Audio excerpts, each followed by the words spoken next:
చాలా అదృష్టవంతులు. ఎప్పుడో ఒక క్షణంలో మీ జీవితంలో నేను దురదృష్టవంతులని అనుకునే వాళ్ళు ఉంటారు. కానీ మీరు ఇటు రావడం, ఇక్కడ కూర్చోవడం మీరు అదృష్టవంతులు.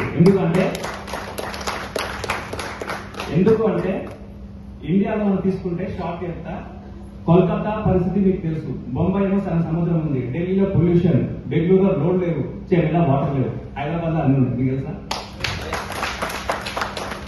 సో ఇక్కడ రియల్ ఎస్టేట్ హైదరాబాద్, తెలంగాణలో, ఆంధ్రాలో పుట్టిన అందరూ అదృష్టవంతులే. అందులో రియల్ ఎస్టేట్ చేసే వాళ్ళు చాలా అదృష్టవంతులు. అందులో మీరు ఇక్కడ కూర్చున్నారా ఇంకా అదృష్టవంతులు. అందులో మీరు ఎస్సీలో జాయిన్ అవుతారు కూడా ఇంకా అదృష్టవంతులు. ఎందుకు అంటే ఇక్కడ మీకు అన్ని సౌకర్యాలు ఉన్నాయి. సార్ వాళ్ళు ఒక ల్యాండ్ పుల్లింగ్ చేయాలంటే చాలా కష్టపడాలి. ల్యాండ్ పుల్లింగ్ అనేది నాలెడ్జ్. ఒక రైతు దగ్గర 100 ఎకరాలు ఉండవు. ఒక 5 గుంటలు ఉంటాయి, ఒక రైతు దగ్గర 5 ఎకరాలు ఉంటాయి. వాళ్ళందరూ తీసుకొచ్చి ఒక 50 ఎకరాలు వెంచర్ చేయాలంటే చేసిన తర్వాత వాళ్ళకి మనీ ఇచ్చి కంపెనీ రిజిస్టర్ చేసుకొని అప్రూవల్స్ వెళ్ళి నెంబర్ తీసుకొని రోడ్లు డెవలప్మెంట్ చేసి మీ ముందర ఒక ప్లేట్ల స్వీటు, పప్పు, కూర, కారం అన్ని పెడితే మనం ఎట్లా తింటామో అంత రెడీ చేసి పెట్టి మనం ఏం చేయాలి? మంచి తినాలా? మీరు సేల్ చేయండి, తినండి. కొత్తగా సేల్ చేయండి, తినండి, మీ లైఫ్ ని చేంజ్ చేసుకోండి. ఎప్పుడైనా మనం షాపింగ్ వెళ్తాం, బ్రాండెడ్ ఒక జీన్స్ ఉంటే 5,000 ఉంటుంది, నార్మల్ జీన్స్ 500 ఉంటుంది. మీరు ఎప్పుడైనా సరే మిడిల్ క్లాస్ ప్రకారం ఆలోచిస్తున్నాం, ఎవరు తప్పుగా అనుకోవద్దు.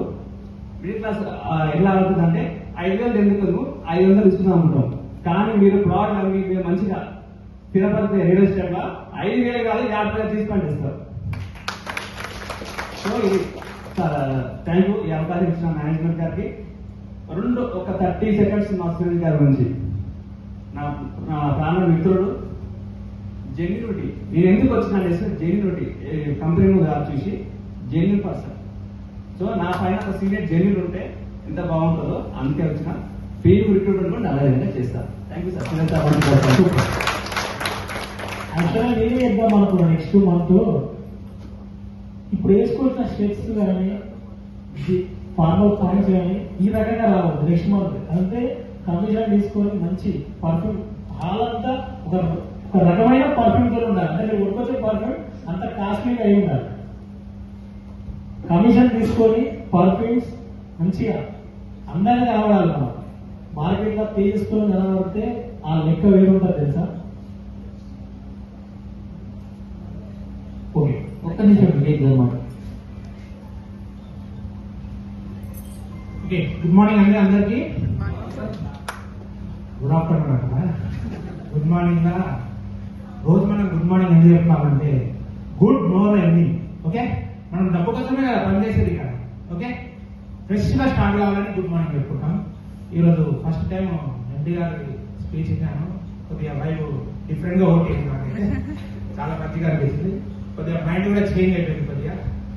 నెక్స్ట్ మీకు ఒకటి చిన్న 2 విషయాలు చెప్తాను అనుకుంటున్నాను. నేను కూడా ఒక రియల్ ఎస్టేట్ లో సెక్టార్లో పనిచేశాను. ఒకప్పుడు నేను బిజినెస్ చేశాను. ఒక 10 years బిజినెస్ చేసుకుంటా, చిన్న బిజినెస్ చేసుకుంటా ఒక 40 to 50 lakhs ఎర్న్ చేశాను. నేను రియల్ ఎస్టేట్కి వచ్చినాక ఓన్లీ 6 months లో 50 lakhs ఎర్న్ చేశాను.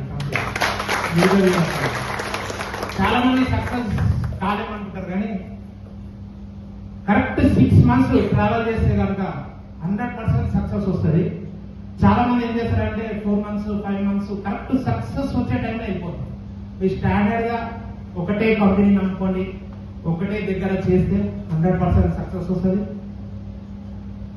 ఇంకొకటి ఏంటంటే రోజు మనము ఒక రిక్రూట్మెంట్ చేయండి. ఒక వ్యక్తిని మనం ఆఫీస్కి తీసుకురండి. అలా రోజు ఒక వ్యక్తిని తీసుకొచ్చినా సరే 3 months ఒక 90 మందిని తీసుకొచ్చినా సరే 100% 10 మంది లీడర్లు సక్సెస్ఫుల్ గా దొరుకుతుంది. అదొక పని అయితే చేయండి. ఇంకొకటి, మనకి రియల్ ఎస్టేట్ లో ఇంట్లో నిద్రపోయినా డబ్బులు వస్తాయి తెలుసా మీకు? నిద్రపోతున్న డబ్బులు వస్తాయి. ఫస్ట్ మనము పని చేయాలి. పని చేసామనుకోండి, తర్వాత మనం పని చేయకపోయినా ఆటోమేటిక్ టీమ్ ఉన్నా సరే మనకి ఇన్కమ్ వస్తుంది. ఒక చిన్న సామెత ఉంది, పని చేయకపోయినా డబ్బులు వస్తాయి. ఎట్లా అంటే హిందీలో ఒక సామెత ఉంది, ऊपर वाला जो सीखो कैसा, नीचे वाला को बोला ऐसा, बीच में कमाओ पैसा. అర్థమైందా సార్? మనము ట్రైన్ కావాలి. పైన మన అప్లయన్స్ కానీ మన లీడర్స్ నుంచి నేర్చుకోవాలి. నేర్చుకుంది మన కింద వ్యక్తులకు చెప్పినా సరే మనం ఇన్కమ్ తీసుకొస్తుంది. కానీ సార్ చాలా మాటలు చెప్పారు, చాలా బాగున్నాయి. కానీ అన్ని డైలాగులు అనిపించినాయి, మాటలు అనిపించినాయి. కానీ మనం అవి ఆచరిస్తే మాత్రం అస్త్రాలు అయితే మనకి. ఓకే, మన దగ్గర బ్రహ్మాస్త్రం ఉంది తెలుసా? బ్రహ్మాస్త్రం ఏదో కాదు, మన ఎస్పీ ఇన్ఫ్రా ప్రాజెక్ట్స్.